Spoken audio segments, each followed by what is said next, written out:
Alright everybody, back with another quick little video.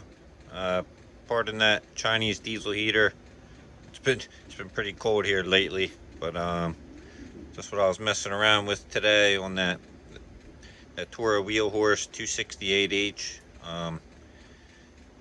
The idler pulleys for the dry belt were pretty noisy, and I popped them off, and the rear one I was able just, to pop the seal out no problem and re-grease it. But this one, the way they made this pulley, you can't really just pop the seal out. So I decided to throw it there in the lathe a little bit and just bore it out of here to get the seal out. So I didn't do too bad on it.